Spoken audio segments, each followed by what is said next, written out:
Ridiculous Crime is a production of iHeartRadio. Yo, Elizabeth Dutton. Zaron. I got a question for you, girl. Yes? Do you know what's ridiculous? I do. You want to share it with me? Yet another brand mashup? That's all I do now for things that are ridiculous. I'm already cringing. Well, you're going to cringe even harder when you hear this. All right, lay it on me. Crocs. Uh-huh. That's like the main first part you need to hear. The footwear, uh-huh. Yeah. They have teamed up with another brand to launch a limited edition. Is it Izod? Crocs and Gators getting together? Oh, wow. No? That'd be Or actually Gators. good. That'd be fun. Yeah, that would actually be good. No, 7-Eleven. What? Yeah, there are Crocs, 7-Eleven Crocs. I just feel like I'm going to start repeating myself. Crocs, 7-Eleven Crocs, 7-Eleven Crocs with 7-Eleven stuff on them. So like the 7-Eleven like emblem or the you know the those logo? things? They're called gibbets charms, the stuff that people shove into a Croc. Yeah, in the holes? Yeah, they just shove in the hole. They shove it right in the hole. Yeah, you keep doing that gesture. Just shove it right in the hole. Yeah, apparently they're called gibbets. I didn't know that. Never heard of that. And you can shove them in there. The brand logo for 7-Eleven, Slurpee, a Big Bite hot dog. Oh, baby. Coffee, pizza, and then it says and more. And more. So it's probably like those jalapeno things. Yeah, the jalapeno things are like bath salts. Salts? You remember when those were being sold at convenience stores? Yeah. Or like, you know what I heard? I heard that when you go into a liquor store and they have those little roses that are like fabric roses in the plastic, those are actually crack pipes. Oh, yeah, you can And that's use how them. people buy crack pipes. Yeah. And I think sometimes the roses are made out of uni pants, right? I did not know that. I don't know. I don't hang out where you hang out. Well, try it sometime. So there are 3 styles. There's the 7-Eleven Crocs Classic Clog, just for your standard classic timeless look. Yes, timeless, of course. And it comes with gibbets charms. Don't worry about that. Then there's the 7-Eleven Crocs Classic Sandal. It's a little bit cheaper. It's $20 cheaper at $50. Does it have like a behind the ankle, like little sling thing? The quote is, "This sandal takes the clean and timeless colors of 7-Eleven and splashes them across Crocs' 2-strap sandal. This shoe is also adorned with the customized 7-Eleven gibbets charms." Can you imagine these marketing meetings? And people are like, yes, I love it. Let's do it. And I think it comes with toenail fungus. And then the last one is 7-Eleven Crocs Mega Crush Clog in orange. It's $110 for these hot numbers. Does it come with like a free Katy Perry album? Elevated heels, but they're not high heeled. They're like platform Crocs.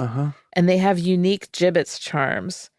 And this one, the Slurpee stands up. I can't believe you're still telling me about these. There's an erect Slurpee coming out of the top of this Croc. It apparently was part of Croctober. How did you find this? They come to me now. They do. Yeah. It's let's make it a Croctober to remember. So that's ridiculous. Oh God, is it? Yes, it is. Well, oh, by the way, there's more. You have to get the Croc app. Oh, there's an app, of course. There's an app. Just I know you were like, I saw you searching on your phone how to buy them. I was in the App Store already. Exactly. Well, that is que ridiculous. I actually have one for you. I don't know if it stands up to that, but it probably does. I wanted to tell you a little story about these brothers who wanted to make a film to hide their international hash smuggling operation. That's a good motivation. Right, but it's even better than that because they also decided, why not get your whole family to help you smuggle the drugs, but just don't tell them. That's cute.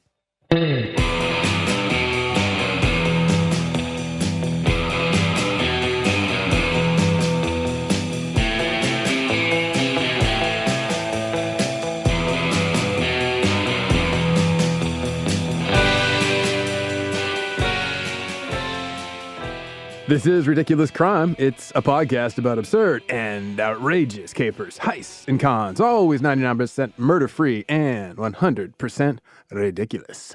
Okay, Elizabeth, I promised you a crazy story, right? Yes, you did. Now, this one, it features some of your favorite subjects, Hawaii, surf culture, Yes. Jimi Hendrix. Oh, wow. Wait, I'm being told these are also some of my favorite Look at subjects. that. Look at the synergy. We're just going to have so much fun with this one. Perfect. Also, unlike me, you've actually been to Hawaii. So when you picture Yes. this, you'll be able to smell the flowers, Yep. hear the waves. Yep. Yeah, see? Now, the Hawaii section will be fun, but don't rush me. I'll get to it, all right? So we have plenty of madness to cover. All right, deep breath. We got this. I'm going to introduce you to our anti-hero of today. His name is Scott Stevenson. Scott Stevenson. Yeah. That sounds like a fake name. No, it's totally real. And I actually grew up with a dude named Scott Stevenson. Is this this guy? Not that guy. Oh. Yeah. But as a youngster, this Scott Stevenson, he was raised in Downey, which is a neighborhood of L.A. Yeah. I'm not sure, if you know it. Okay. So it's down there in the L.A. basin. He grew up in the SoCal of the 1960s. Like, Okay. totally got lucky in life, you know. He Right? hit America at a real sweet point. Yeah. He gets to be this surf grom kid, this blonde-haired surf rat. He'd follow his older brother everywhere. He comes from a big family. He's got brothers and sisters. But he had one brother in particular, his older brother, Ron Stevenson, who was his, like, idol. And this guy had, like, wavy blonde hair, total surf kid. It was just, like, you know, everything you would imagine from that scene, right? Now, teenage Scott was also a hippie kid because this was the late 60s. So he comes into life in time for, you know, basically to be about 15 years old when everything gets kicked off with the psychedelic revolution. Wow. He's cresting on America, right? So this kid becomes a full-on psychedelic cowboy age 15. And boy. he's been interviewed a couple times. He had some local papers, and I will be quoting from both a couple essays he wrote about his times and then interviews he gave. So this one comes from the LA Times. You ready? Scott Stevenson. And I quote, "We ate at the best restaurants, bought the best clothes. I had 7 gold Buddhas around my neck and a 75-gram gold What? chain. I once bought a pocket full of diamond, ruby, and sapphire rings. They were about $700, $800 a piece, and I'd give them out if I met a girl I liked." Wait, what part of the psychedelic revolution was handing out jewelry? Free love? I don't know. I don't know. He was anti-materialist. He's like, look, these guess. baubles, they mean nothing, but you're beautiful, baby. You should How's have he these. getting the money for all these baubles? Crime. Oh, well, Yeah. that'll do it. So the we in this case is, of course, him and his older brother, Ron Stevenson. Now, at his brother's urging, baby brother Scott would go on to become an international drug smuggler, right? But first, let's get to Hawaii. Yeah, let's go to Okay. Hawaii. So his brother was the member of the Orange County-based drug gang known as the Brotherhood of Eternal Love. You ever heard of this group? No. Okay, I hadn't heard of them, but they were informally known as the Hippie Mafia. All right, Hippie so they were a Mafia. bunch of, well, the best way to explain it is the Brotherhood of Eternal Love was started as a motorcycle gang called That's the Street Sweepers. Wait, I was like, the Brotherhood of Eternal Love's the worst motorcycle gang name. Oh no, I'm sorry, breaking this just in. It's the Street Sweepers. The Get worst. out of town. Yes, so I'll kick their bikes over. well, they're from understand? Anaheim, so you have to give them a little room. Yeah, anyways, the poor guys. Anaheim-based motorcycle club, it was founded by this really mercurial biker named John Griggs. Now, Griggs had his club, the Street Sweepers, and they were involved in all the typical biker crime. I want a motorcycle club T-shirt that says "The Street Sweepers." They have like a broom behind them, like They're a motorcycle. civic-minded. The clean crime is what they're Yeah, into. exactly. So one day, this biker gang, the Street Sweepers, led by John Griggs, Griggs and his Street Sweepers, they break into a Hollywood producer's house and they rob him at gunpoint and they take all the drugs he's holding, right? I told you, biker crime. Yeah. Now, the Hollywood producer had a serious stash of acid. So they grab all this acid. This is when acid is first making its name. Like people are just now learning about it. It's like, hello, pleased to meet you. I'm Acid. My name is LSD. You may call me lysergic. So Griggs, he goes and he takes his stolen acid and he literally takes it. He ingests it. He and all the guys, they get high. And Griggs ends up, as he says, he sees the face of God. He has this amazing religious experience. Okay, Arjuna. And the next day he sobers up. He goes back to the producer's house. He gives him back the stolen acid. And he's like, thank you so much. That changed my life. That was the most powerful Like experience. he gave him the leftovers. Yeah, he's like, here's what I didn't take from the sheet. So here you go. So sorry about that. I'm going to go be my better self. What this means is he goes like, hey, guys, we're no longer bikers. We need to get our act together. Everyone's also like, yeah, man, that acid really opened my eyes too. What do you got in mind? He's like, let's start a church. And they're like, I love it, Griggs. So they start the Brotherhood of Eternal Love, right? So this new church, then they do what all new churches do. They apply for tax-exempt status with the state of California. That's the point, and then I they guess. start just dealing drugs. So they now are giving out Okay. acid as part of their Holy Communion, if you will. So they've gone from robbing to to semi-drug dealing. robbing. Yeah, exactly. Semi-drug dealer. So there's this bookstore called Mystic Arts World, and that's where all the members of the Brotherhood of Eternal Love hang out, drop acid, and spread the word of psychedelic truth. Okay. So much crushed velvet in my imagination right now. Oh my God, you have no idea. Yeah. I'm going to give you a lot of fabrics in this one. Oh, thank God. So across the street are FBI agents who've set up shop, and they just basically surveil anybody who goes in or out of the Brotherhood of Eternal Love's little business, right? Uh-huh. So young teenage Scott Stevenson is right in the middle of all this. He's an official little brother of the Brotherhood. And his brother, Ron, the big brother, is a active member, right? So they get involved in all the drug dealing. And I quote, according to Scott Stevenson, Griggs had truly believed they had found a magic bullet in LSD, and they decided to shoulder the mission of turning the entire world onto the wonders of LSD. At first, they were committed to a non-materialistic lifestyle, striving to achieve eternal peace, love, and enlightenment through communal living. It was truly all for one and one for all. The men of the Brotherhood appeared to be men of honor and respect, and I became enchanted by them and their unconventional ways. And why not? Really, Elizabeth, why not? Why not? You know? You know what? As I always say, who knows? Who cares? Exactly. So he embraced your philosophy. So they're running around selling acid with a little kid who's got 7 Buddha necklaces on. I will never let go of that detail. P.S. Just imagine like wavy blonde hair, shirtless, the Buddha necklaces slapping against his little chest. Yeah. So Scott Stevenson, now that he's like a full on, tuned in, turned on, dropped out acid head. They're all suntanned and pre-melanoma. Exactly. Just kind of spotty. Yeah. So it's now 1969. Okay. And 15-year-old Scott Stevenson decides, you know what, I'm going to run away from home. All right, because I've seen the world. I'm on acid now, and Perpetually I've been awakened. So his big brother Ron's like, you know what you should do? You should go to Hawaii. And he's like, oh, you think so? Hell yeah. He's like, yeah, I'm going to stay back here with the Brotherhood, but you go and check and see if we can sell drugs in Hawaii. And he's like, okay, I'll do that, Ron. So Ron's like, here, by the way, here's some phone numbers. And he like writes down some names and some numbers on a piece of paper. Scott shoves it in like his jeans pocket, gets on a plane, flies to Hawaii. That's their planning. That's as far as they take it, right? So, and I quote from Scott, I flew into Honolulu, then took a connecting flight to Maui. Once I landed, I stepped out into a warm tropical breeze and what little belongings I had under one arm. I landed with $150 in my pocket, plus the 4 ounces of hash and the LSD. I forgot to mention he's smuggling drugs into Hawaii because... Okay. Yeah, and so I continue. My flute case made it easy to transport the stash with its false bottom with ample room for the goodies. It was a foolproof plan back then because there was no such thing as X-ray and luggage or TSA security. Nobody was looking through your I'm sorry, did you say flute case? Yes. He's walking around pretty much shirtless with a flute case and the Buddha necklace and 4 ounces of hash in his pocket and some acid. Was it a regular flute or like a pan flute? Like, I imagine a flute case, like, you know, like... Was there a flute in it? Yeah, he played the flute. Was it made of bamboo? He's like a hippie flautist going around in Hawaii, like barefoot, shirtless, booted up, going, you want some acid, kids? It gets better. Oh, whoa, man. After he arrives, and he's got just his flute case and the 4 ounces of hash and stash of acid. A dance belt and a tube of chapstick. Exactly. His brother told him, here's how you get around Hawaii. Hitchhike. So he's got all the drugs. He's going to hitchhike as a kid. Because this is, it's to save money.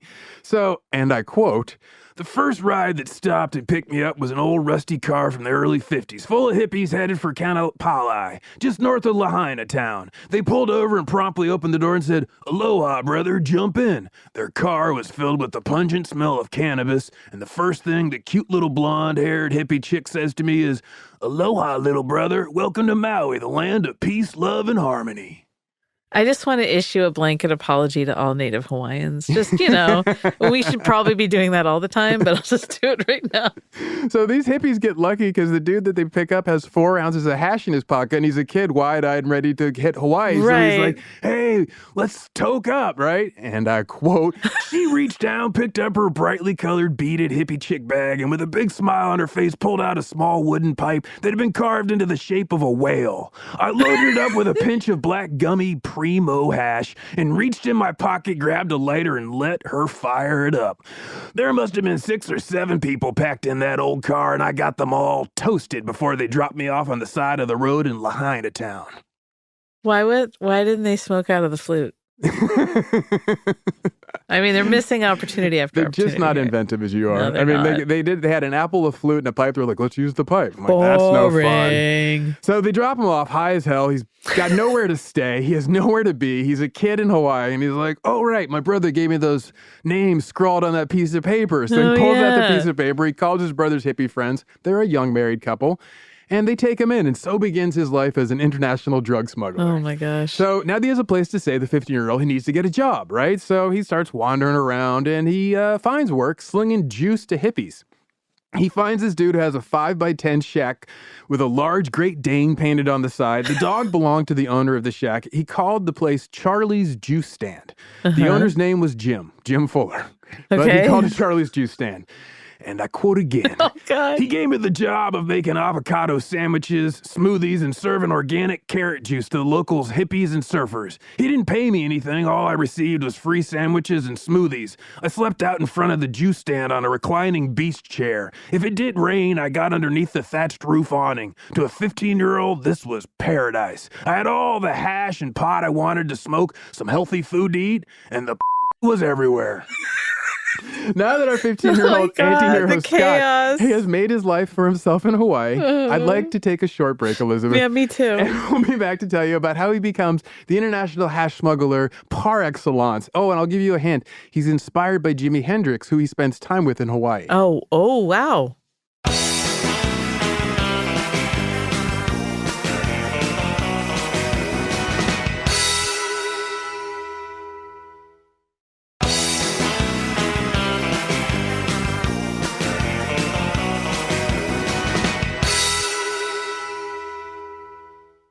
Okay, Elizabeth, where were we? That's right, Hawaii, 1969. Scott Stevenson, former surf grump and a member of the Brotherhood of Eternal Love, has moved on to become a juice pusher in Hawaii. And he decides, you know what, this career isn't for me. I think I'm going to get into a new business. Can you guess what that new business is?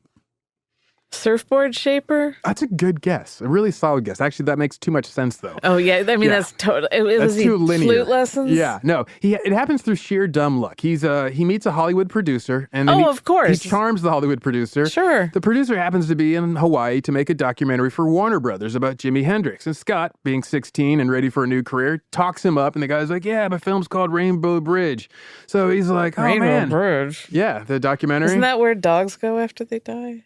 I do not know. Yeah, like people always say, oh, my dog went over the Rainbow Bridge. I don't know those people. People say that? Yes. I've never heard that. Yes. I always just heard about the farm upstate. No. Like, I know that's what you tell kids, but I didn't know adults use like euphemisms yeah, too. now it's like the Rainbow Bridge is where, when dogs or pets cross the Rainbow Bridge. It's like the Rainbow Connect, but isn't that okay? Whatever. Why? I'm so confused right now. Like, was Jimi Hendrix in Hawaii? Oh yeah. Oh, okay. We're about to get right into it, girl. Okay. Just okay. buckle up, Buttercup. Okay. So, remember Stefan from SNL? Yeah. Well, one of my favorite sketches. Yeah, exactly. Yes. So at one point, my man Scott Stevenson is describing his time, and he's like, that was one of the greatest times of my life. We had psychics, we had clairvoyants from South America, we had Tai Chi people, we had yoga people, we had astrologers. He's describing the house that he moved into for this documentary. It was like Stefan was describing the hottest club in New York as a documentary film being shot in Hawaii. It has yoga people, it has monkey magicians, it has vegan astrologers, and a clairvoyant named Claire from Clearwater who plays the Claire de Lune on a clarinet that she handmade out of clear lucite. It looks like the head of Randy Travis. Okay, that's a bit much, I admit. But so Scott Stevenson, he remembers his time in Hawaii, and it seems not very far off. The producer's name was Barry Pendergrass, right? So Pendergrass shows up. Any relation to Teddy?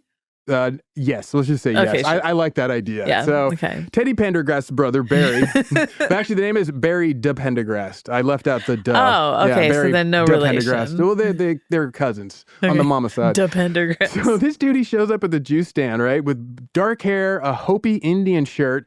He's vegan and proudly telling everybody about it. He's got on cotton shoes and soles made out of hemp. And he's got a British accent, but he turns out to be Irish. So he's just quite a mix, right? Yeah. So Scott, he charms this dude, Barry, gets the job. He goes, Charlie's Juice Stand, sayonara, right? And he's on to greener pastures. He goes up and he moves into this mansion that's up on a hill. This mansion, of course, is the kind of house that has a name. It's called Seabury Hall. So this Seabury Hall, it used to be a giant Episcopalian all-girls school. What? Now it becomes the home to this free-floating psychedelic circus, right? You're writing a great fictional piece here today. So, and I quote again from Scott Stevenson, the property was located on a few hundred acres and included an Olympic-sized outdoor swimming pool. It had horses, beautiful green pastures where you could ride them, and million-dollar views. So that's the background for what is about to occur. Oh my God. So this director of the film, right, is not Barry. Barry's the producer. The director of the film was an old New York scenester. He had been a member of Andy Warhol's factory crew. Uh-huh. And he was actually Andy Warhol's lover for like a decade, according to this guy. His name was Chuck Wine. Chuck right? DeWine. Chuck DeWine. Everyone is whatever. Exactly. Chuck DeWine. So Chuck DeWine, he's got big plans for this Jimi Hendrix documentary, right? He's turned this spacious mansion into what he called the ultimate hippie salon, right? So there's one room in the mansion that's just all pillows. Amazing. I figured you'd like Count me in. Although it's like pillows and scabies, but go on. Did you want to get Impatago? Maybe not. Not interested, but go ahead. Imagine a large, round, low table in the center of the room, and then everything else is pillows. That's the entire room, right? That becomes this guy's bedroom. So he's like, I'm just going to stay in there. And so people come in, make out, and he's like, hey, let me have my elbow back or whatever. So this film, The Rainbow Bridge, it would not become known. I'm sorry, but it's just about losing your dog. That makes you laugh. It makes me laugh. So The Rainbow Bridge, the film, not the Dog Paradise, it does not become a classic. It doesn't become a well-known like documentary of the 60s. You don't it's say. It's at best a cult classic, but it did get made and released, and it captures Jimi Hendrix moments before he ended up passing. So the documentary is kind of this time capsule, a rare time capsule, but it was also pure improv, I guess most documentaries should be, but this one, nothing scripted, nothing's planned. It's just supposed to be a feast of color and light, an orgy of sound and sensation. So it's before Jimmy went across the Rainbow Bridge. Yes, it's before Jimmy went to doggy heaven. So my favorite part of this whole like plan that they have is they're going to have a concert at the end of the show. That's the whole thing is going to lead up to this concert Jimmy puts on for 400 hippies who will be seated according to their astrology sign. So that Jimmy can focus his energy at different astrology groups for different parts of songs, right? Now, Scott gets the impression that Jimi Hendrix thought this director Chuck was kind of a bozo, and he just says that like throughout. So Barry Pendergrass, the producer, the Irishman who hired Scott, they're both complete idiots as far as Jimi Hendrix is concerned. So Jimmy just starts hanging out in this house and just wheezing on all the hot chicks and then bringing by like any girls up to his little like bedroom he has upstairs. And the rest of the time he's kind of trying to ignore everybody else. Yeah. And he mostly sees through all the occult BS everybody's because the director Chuck, he's calling himself like a wizard. And he's like, yeah, I want to do this, man. I'm going to cast a spell. And Jimmy's like, don't talk to me anymore. You know, so it was the director's idea to have it the audience categorized by astrological sign. Yeah, that wasn't Jimmy's idea. Yeah. Yeah. So remember I mentioned Clara Clairvoyant? That was a real person. She was a 75-year-old psychic from South America. Also in this house, there is a bunch of peyote-munching natives that they brought up for color. There is a name that you likely know, Dr. Bronner of Dr. Bronner's Natural Soap. No way. Oh, boy. I didn't know this, but he claims to be Einstein's cousin. So he's going around telling everybody at this time that he's Einstein's cousin and a natural soap maker, and he's arguing about ecology with everybody. And that's when he starts writing the label, and it took him forever. Exactly. He's still writing. Yeah. So he was in the kitchen working on the label. People were like, what are you doing? What's that? And he'd start arguing about ecology with people. So Scott tries to stay clear of all these, like, as he sees them, kooks, right? And then eventually, some of the cats from the Brotherhood of Eternal Love, they show up at this mansion because he's gotten word back to his brother. Well, yeah. And he's like, oh, we're coming out there, right? So his brother and 9 other brothers from the hippie mafia, they show up with an armload of acid called White Lightning. And they're like, let's get this party started. Oh, no. So add into this scene some super strong acid. Oh, my God. So everyone in the house drops acid while Jimi Hendrix plays a private concert jam session while everyone's smoking the Primo Afghani hash, right? So you got this stupid big hookah that is so big you have to have a stool to be able to get up and light it. It's just filling the house with smoke, so Jimmy can barely see through it. And I quote, Hendrix was involved in a jam session at the time and didn't really know what to make of it. All these hippies were hacking away and coughing their heads off. Despite this distraction, Jimmy just continued to jam in the living room with the other 2 members of his trio, Mitch Mitchell and Billy Cox. So, yes, Jimi Hendrix was in Hawaii. He just around all didn't these enjoy it. hacking hippies. So at this point, Hendrix is mostly over it, right? So this house is supposed to be totally vegan. As I would be. And he starts having Scott run down to Wailuku to go down to the McDonald's and get him cheeseburgers and just bring them back to the house. He's like, I don't care what these vegetarians are doing. Nice. He's like, I want a Happy Meal stat. Exactly. So, this trip ends up being super inspiring for Jimmy. He decides he wants to move to Hawaii, move to Maui, build an art center that's going to be made of pyramids and Buckminster Fuller-style geodesic domes. But then he passes away 45 days after the filming completes. So we never get to see that art center or Jimmy get to do much else. So after this film, Scott goes back to California. Everything kind of dissolves. The hippies, the smoke, it disappears and dissipates. Yeah. But he's now been bitten by the Hollywood bug. So when he gets back to L.A., his brother Ron and the rest of the Brotherhood of Eternal Love have also migrated back. And they've got a fast-growing drug empire now. I mean, like a serious drug empire. So Scott's like, hey, guys, I got a plan. You know what we need to do? We need to make a movie. So they decide this is the plan. That makes perfect sense to me. It takes them like a little bit of time, but in 1972, they go over to Morocco and they shoot a film called Medina. Of course they do. It's an artsy meditation on life in Morocco, not Medina in Saudi Arabia, but in Morocco. But they call it Medina. Yeah. The film is shot entirely as a distraction so the brothers can move their hash. So Scott Stevenson, he's primarily a boom mic operator on the mostly silent film. I've watched the film. There's no... they had sound, but he wasn't union. Yeah, exactly. He didn't know what he was doing. So it was unusable. Yeah. It was MOS, without sound. But when he wasn't working on the film, his other job was to basically mine the farm fields of pot that they were growing on the low. That's where they were getting the product to make the hashish they were pushing. So their preferred method was to smuggle the hash in Volkswagen buses. Mm-hmm. So because that's not suspicious. Exactly my point. No custom agent's going to look at a bunch of hippie kids in a VW van and say, that looks clean. Hey, go on through, kids. Kids, you jump right to the head of the line. You dropped your flute. Is this your Buddha? So this plan works brilliantly, apparently, because they're able to move the VW buses, and they usually load about 250 pounds of hash in the buses, and they're getting them into Europe. So they would drive them, like they take them on a ferry over to Spain. Yeah. And from Spain, they drive them into Europe. And then the load would either be sold in Europe or it would be smuggled from that point into the United States. Okay. Just tootling all over. Oh, they're doing amazing. There's this one guy I kept reading about. His name is Ollie Hendrickson. And he is like the guy who helped them hide their drugs. Uh-huh. So he would create these fiberglass containers that were secreted underneath the van's floorboards. And it's like the most obvious place to look. But apparently, according to Ollie, I never lost a load. Well, I mean, they're well disguised, I suppose. I guess. I was surprised. This one, you'll hear later on, they do a little bit better. But at the beginning, they start out with the most obvious. Put them under the seats. Anyway, while they're in Morocco, the brothers, I told you, they set up shop. And they're able to run load after load of this primo Afghani hash. But they also have to count on dumb luck mostly to get by. Well, that and a pack alliance. That's like me, dumb luck and a pack of lions. That's how you get through everything. This is you and Siegfried and Roy, same strategy. Yep. So there's this one time, big brother Ron, he's using the drug profits to purchase 2 lions from the Casablanca Zoo. So he goes and he buys these lions, and he has the lions delivered to their rental house in the mountains where they are growing all their pot. But first, before he has the lions delivered, he has special crates made, and he has false bottoms put in the lions' cages, and he loads the cages with hash. Oh, my God. Then he seals them up. He loads in the lions. He has the cages tarped and covered. The load is delivered up to the mountains. But of course, on the way to the rental house, it gets stopped at a checkpoint, and the checkpoint officers are like, what's in the truck? So he's like, yeah, well, you guys can look. And they go back there. They see all this load tarped off. Then they got these hippie kids. They're like, we got these kids dead to rights.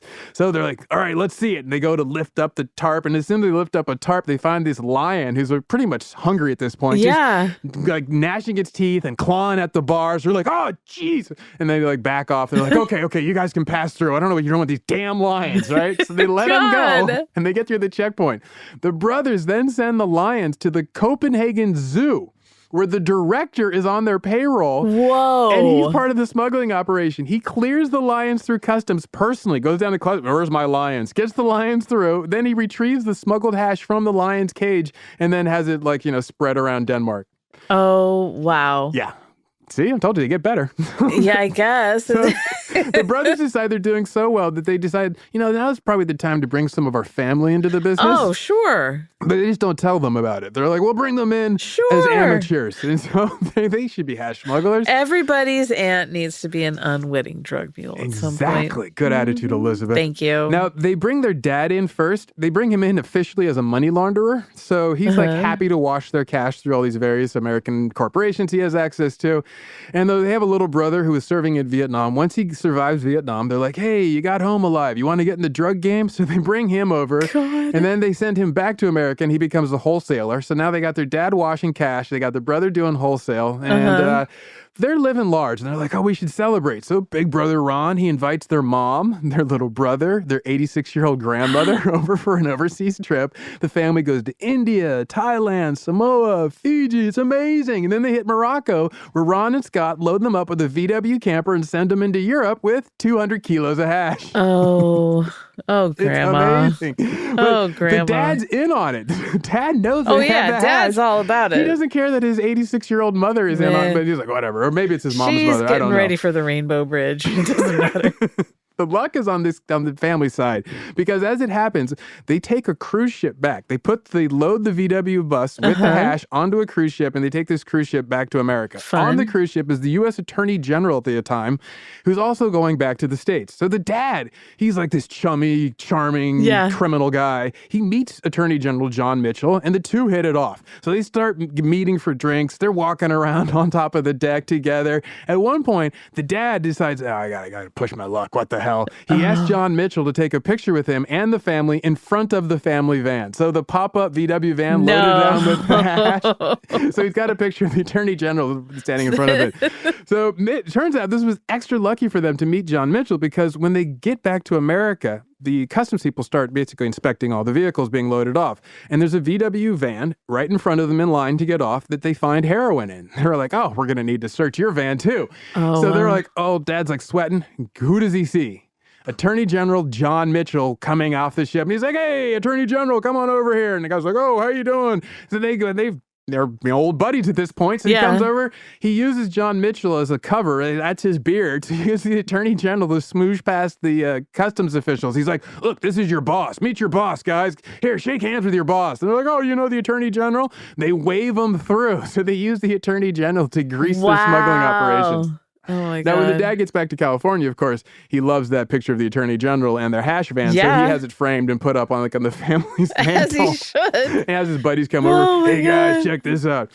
Okay, well, now we've reached another good place for a break because I would like to tell you how this story reached its mad culmination of an ending in, get this, Afghanistan.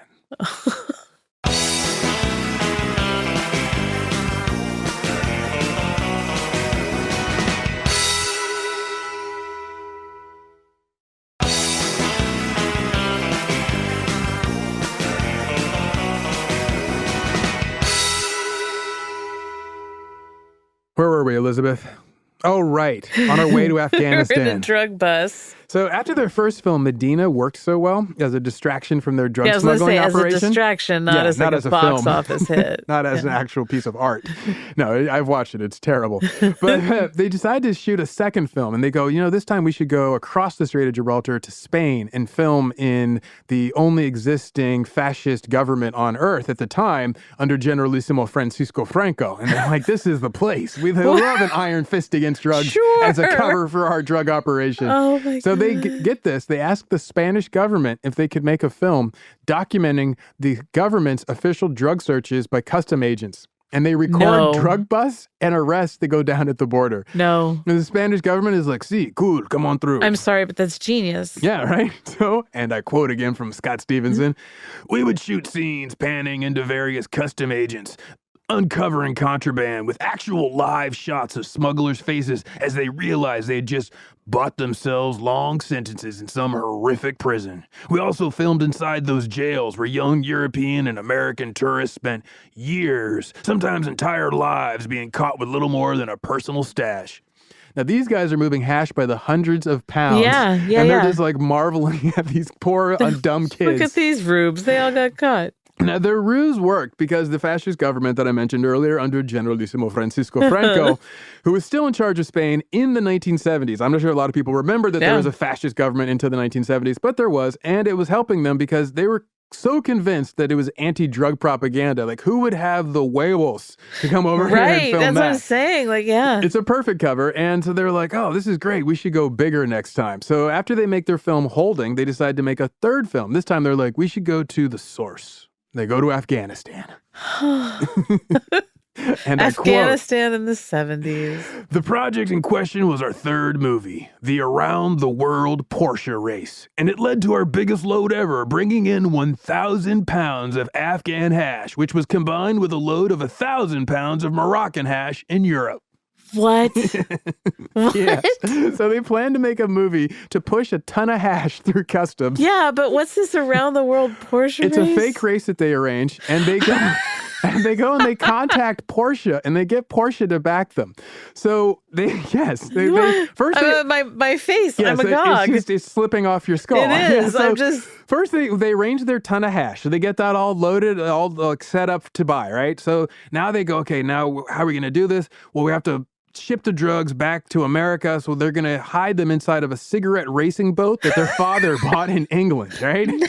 So the brothers then go, okay, now our end will be to fake the race. So the brothers go to Porsche to sponsor the film, and Porsche's like, oh, we love this. They don't, like, apparently, there's no internet, so they can't check. They're like, it must be a real thing. This is like, you know those refrigerator magnet poetry sets? Yeah, you just throw words up. It's like a 20th century drug culture refrigerator magnet set. Totally. It's like, oh, cigarette boat. Okay, yeah, VW bus.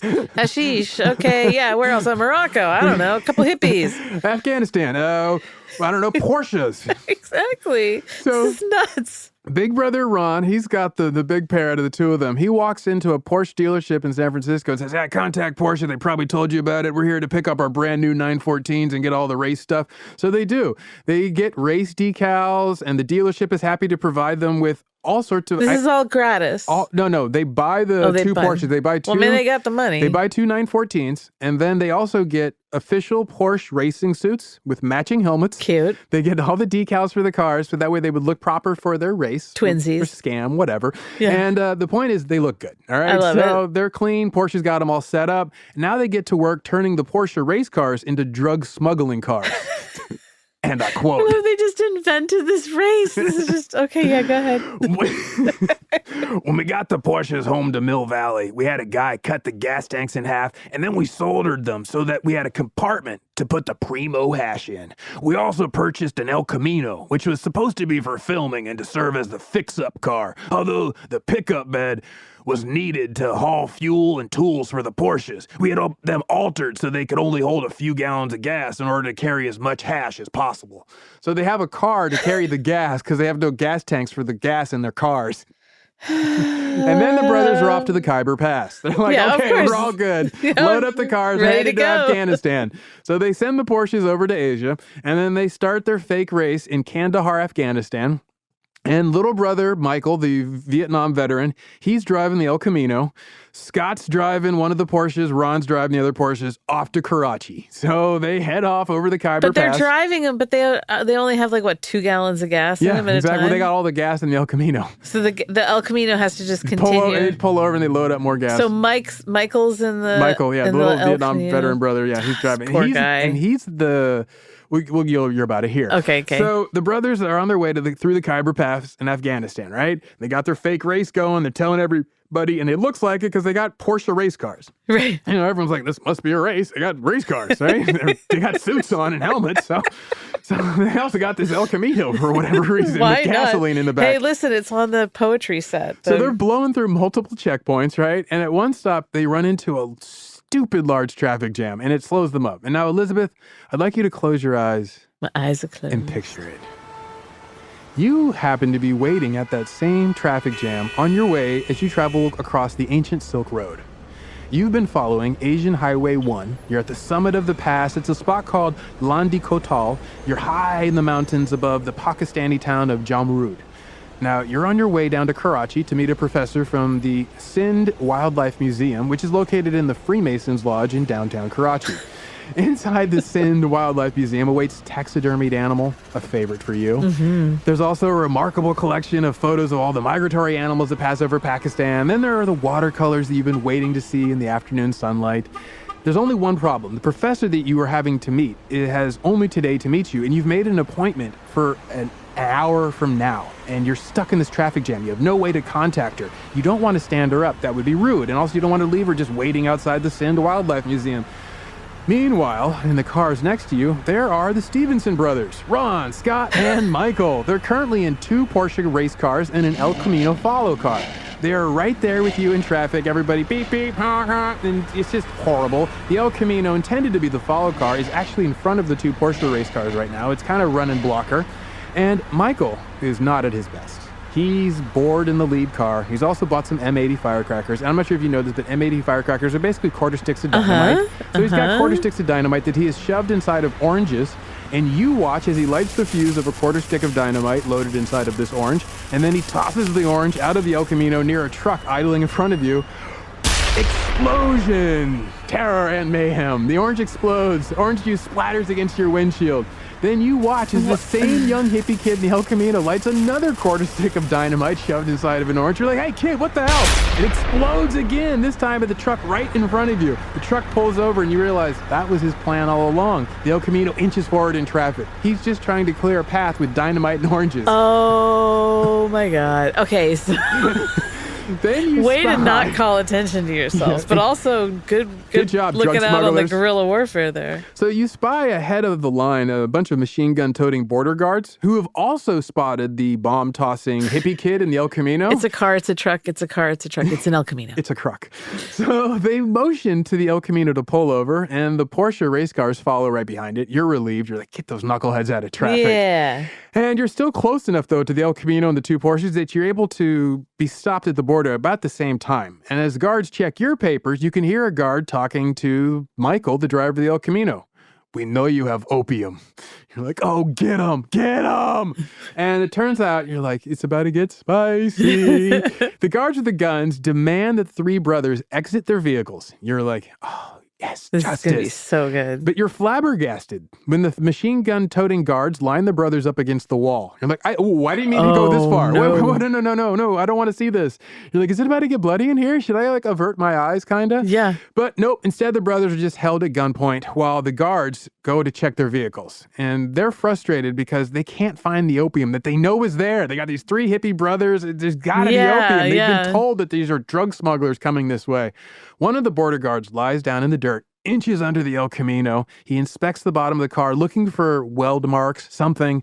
He sees metal plates, but none that shouldn't be there. It doesn't make sense to him. He inches further under, and he's, at this point, right under 500 pounds of primo Afghani hash. Oh my God. But there's this holy icon taped to the underside of the car. And the soldier recognizes the guru. It's an Indian guru named Babaji. And he is the leader of the Self-Realization Church, which the former members of the Brotherhood of Eternal Love have switched churches, and they are now in the Self-Realization Church. Oh, okay. So they have pasted their guru underneath their car for protection.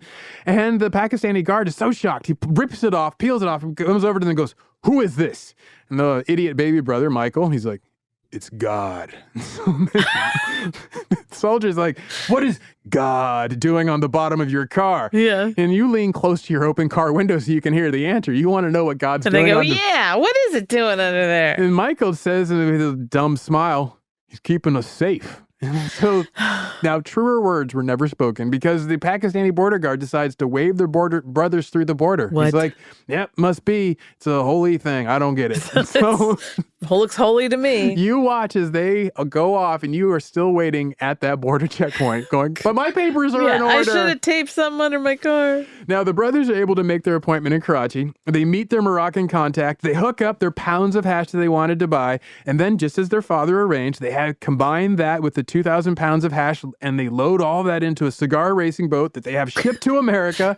Things go well until the boat arrives stateside. Uh-oh. What can you imagine happens stateside, Elizabeth? Customs? Drug dogs. Drug They dogs. sniff out the hash. The Yes. entire 2,000-pound load is seized by the feds. Wow. But the brothers aren't quitters. They're like, we got to get our hash back. So They contact an insider in the federal government, and they find out that their load of hash wasn't fully seized. It was allowed to go to the warehouse where it's sitting, awaiting someone to claim it. And under surveillance, the FBI is sitting there going to bust them. So they're like, okay, so the feds are on stakeout? Yeah. Cool. We can work with that. So what do you think the brothers do? They rent the warehouse next door.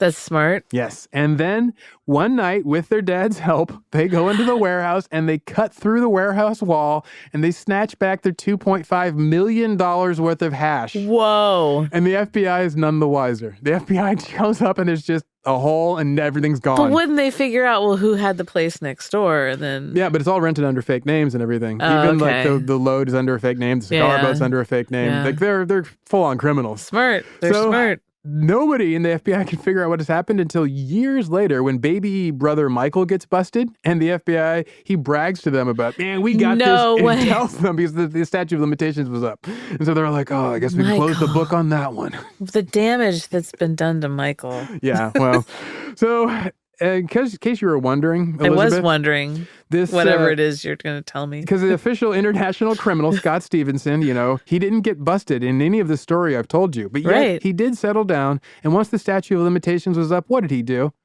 Wrote a book. He wrote a book. That's my man. Yeah. So the book is called Scoundrels in Paradise.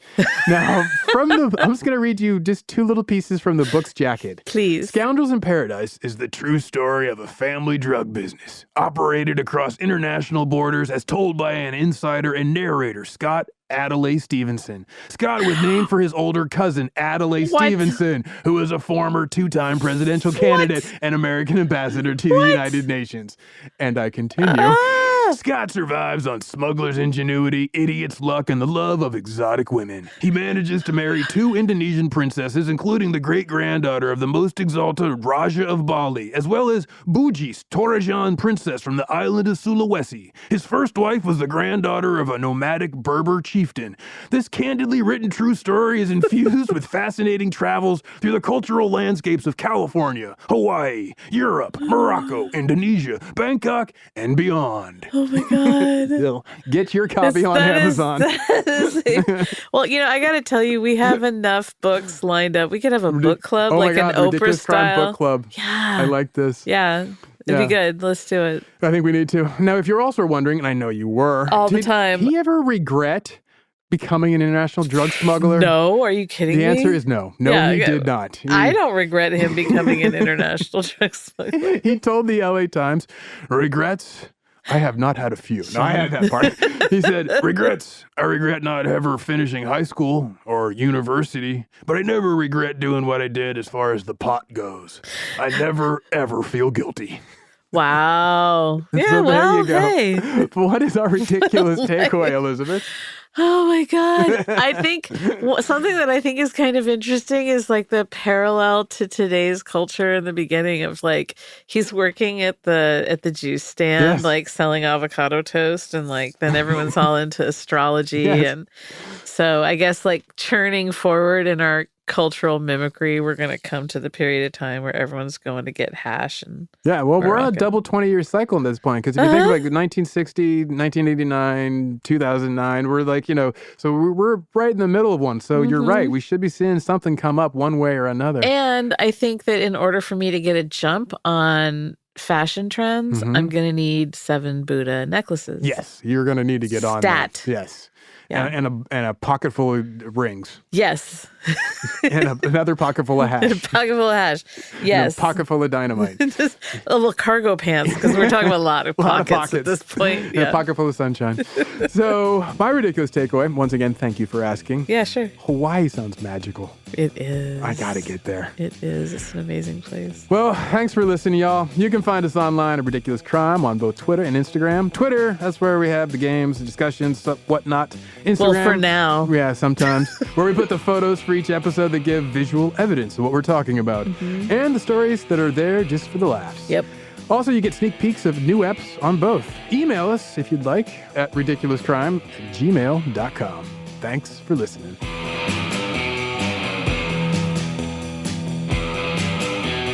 Ridiculous Crime is hosted by Elizabeth Dutton and Zaron Burnett. Produced and edited by founder of the Brotherhood of the Eternal Groove, Dave Koustin. Research is by Sister Marissa Brown of the Church of Just the Facts. Our theme song is by the house band for the Church of Ridiculous Crimes and the Unknowable Truth, Minister Thomas Lee and Reverend Travis Dutton. Executive producers are Ben Hash Bolin and Noel Sheesh Brown. Ridiculous crime. Say it one more time. Ridiculous crime. Ridiculous Crime is a production of iHeartRadio. For more podcasts from iHeartRadio, visit the iHeartRadio app, Apple Podcasts, or wherever you listen to your favorite shows.